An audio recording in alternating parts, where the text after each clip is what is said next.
So EJ, I've heard you talk quite a bit about the efficacy of referrals and why they're so important. Expand, please. Referrals are the fastest way to grow a business. If you're going in to do a referral or someone's going to give you a referral, they probably have people that trust them. They have a knowledge or something that works well for them that makes it so people believe whatever they're saying, and it becomes a warm lead. I'll give you an example. I had a friend who needed to buy bindings for skis. There are two different ways that you can go off and do this. You can go and try and get it from somebody used. And then number two is you can go to my favorite ski shop. And I've bought tons of stuff from these guys. I like them. I trust them. I know what they're going to say. And if I'm going to send someone to them, they're not going to let me down. I know about skiing. He doesn't know as much about skiing. I sent him to my favorite place that would give him information, and he went there. Well, it's interesting. And I think trust makes sense. I kind of look at referrals like it can mean a lot of things, and we'll get into that, right? The how-tos and the why it works. But I almost view it like if we're at a party and I see somebody who looks mildly interesting, may want to meet them. I may go up and meet them, maybe not. I don't know anything about them. But if you are like, hey, you have to come meet this person and you make the intro, of course, that's going to increase my level and my propensity of meeting and engaging with that person. Yeah, and having them actually want to engage with you. Right.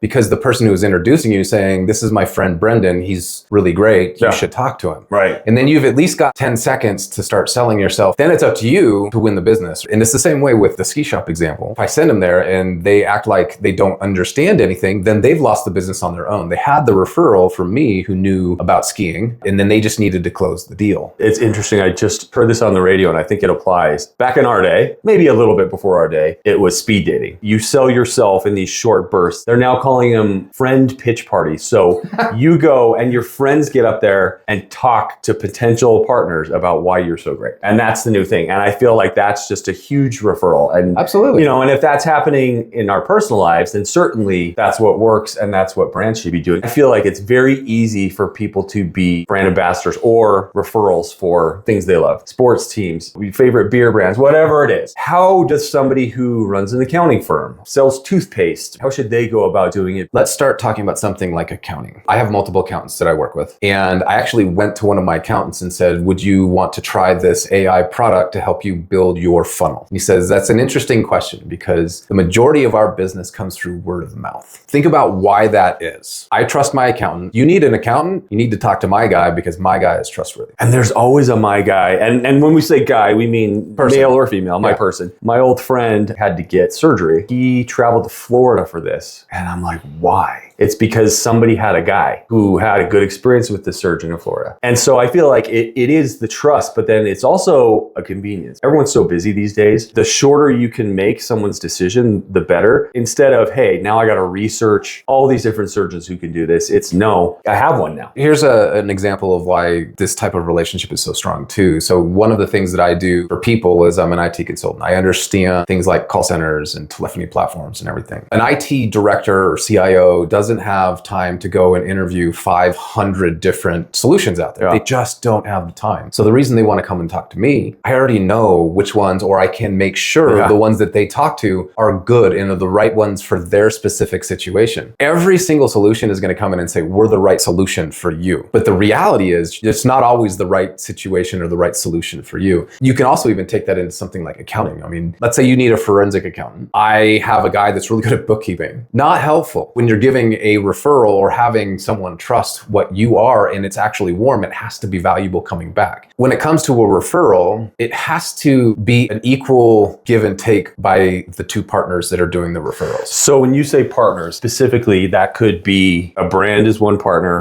an ambassador, or even a client, whatever you want to call that, that's making the referral. Those are the partners. In that situation, that's a really good example. If I'm going to do something on your behalf, there has to be a reason for me to do something on your behalf. Maybe it is just trust. Maybe I get first access. Maybe I just get to look really smart. Right. It doesn't matter at the end of the day what that value is, as long as there's value seen by both parties. There's two options for brands. You can just wait and hope people like you and do the right thing and refer you on their own, or there's a way to proactively get those referrals. So what are some of those ways? Ambassadors is a big way to get referrals, meaning they have a following and their following believes what they say. And then when they talk about your product or service, they are introducing you like at the party. Does ambassador mean influencer? Ambassador can mean influencer, but ambassadors usually get some sort of a commission for sharing your product because they love it. Another ski example, I use these digital sensors on my boots to make it so that I know exactly what I'm doing right and wrong. They have ambassadors that are sharing this with all of their friends, and they get $25 every single time someone signs up. It's because they use it and they believe that it is valuable, so they share it with other people that they're talking to. This would be actually a really good example in that situation where if I'm talking to someone on the lift and I say, you should check out this product, here's my code. If they buy it, they get a $25 discount and I get a $25 discount. Which is a formalized version of it. The big ambassador is someone who stands up and is probably more important than me. Maybe they're an Olympic skier. Maybe an ambassador for toothpaste. They have really white teeth and they're a model. They typically don't share things that they don't believe in, because if they do, they tend to lose their audience if it's something that's bad, because it'll get out. If you're a startup or early stage, it can help to get bigger ambassadors because you're really wanting to get the awareness out there. As you move towards actual activation or getting people to do what you want, I've found that getting ambassadors or influencers who have more credibility, who are clearly use your product and somebody could envision as a user of your product or service, those become a little more effective. This person has clout, people know who they are, let's get the name out there. Yeah, and that would be a situation where you go, I want to work with Kim Kardashian, because Kim Kardashian has millions of followers. If she says something, people will listen, but they may not buy. That can backfire if it doesn't connect. Seems like a disconnect. And it does need to connect. It absolutely needs to connect. But if you go out and say, well, I'm selling lip balm and Kylie Jenner had a lip balm product and she really loves your lip balm too, and she gets out there and talks to her fans, that gets down to the right audience. Let's say I have a software startup. Where would I start? Let's say I have 5 clients right now. There's a few different things you can do with a referral in that situation. Number one is, if you have 5 clients, are they happy? And if they're happy, do they know other people that are like them that they could introduce you to? That's a very door-to-door salesy person. Do you know anybody in your neighborhood that likes Cutco knives? And then what does that look like? If I'm the software,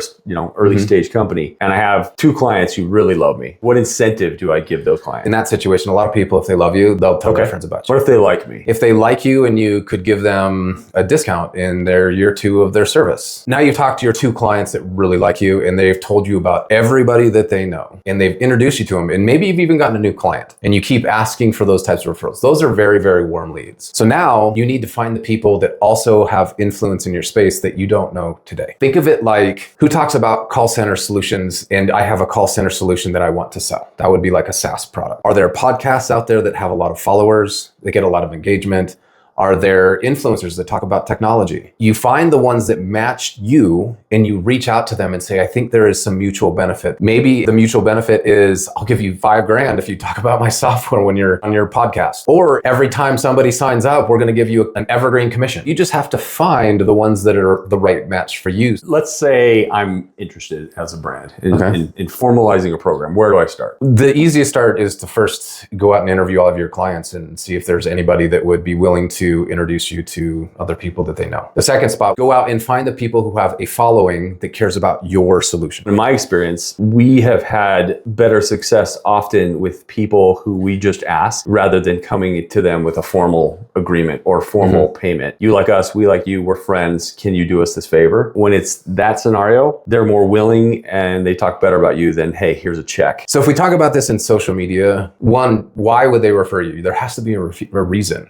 What is it about you that makes it so that you should be referred? Number 2, how hard is it to refer you? Does it take a lot of work? Is this something where I just put cards on the table at the spa and says, hey, I really like this sandwich place that's also really healthy for you? And they have to have a reason to share your product or service. Is it because they're paying you or you're paying them? Is it because they love what you have? Are they getting first access? Right. Whatever it may be, it doesn't really matter why they would want to share. There just has to be a reason to share. Mentally, make it easy. Make it a 1-2 line soundbite of what it is you do. Instead of having to put the burden on whoever you're asking to refer you about describing it for minutes at a time, it's just a 1 or 2 line, easy sum up phrase. Here's a good example of what's not simple and what a lot of people do. I need to find a job. So I reach out to my friends and I say, can you refer me to get a job? Sure. Where do you want me to refer you? What companies? What do you do? How does this work? That's too hard. I've already quit. Or if I come to you and say, Brendan, you still have friends at the Utah Jazz in the marketing department. I really would like to work there. This is my resume. Do you think you could help me get an intro to your friend at the Jazz? Similar to that, we've all gotten requests for referrals a million times on LinkedIn, right? Yeah. Some time ago, I got 2 from some former coworkers and employees asking me to write them a referral. The burden's on me to remember what projects we worked on, what he or she did well. The other one asked the same thing, but gave me 4 bullet points. Exactly. And I had that thing done in 30 minutes. If you think about referrals in today's social media, there are 3 big ways where people show that they like content. One is they click the like button. Number 2, you can comment on, or which would be engaging with the creator of that content. But the biggest one in social media today is shares. If you are willing to take this piece of content and share it with your friends, telling them they should also watch this, the algorithm throws gasoline on the fire. And it's no different in what we're talking about too, where I need some skis and I go to the guy who knows about skis and I go and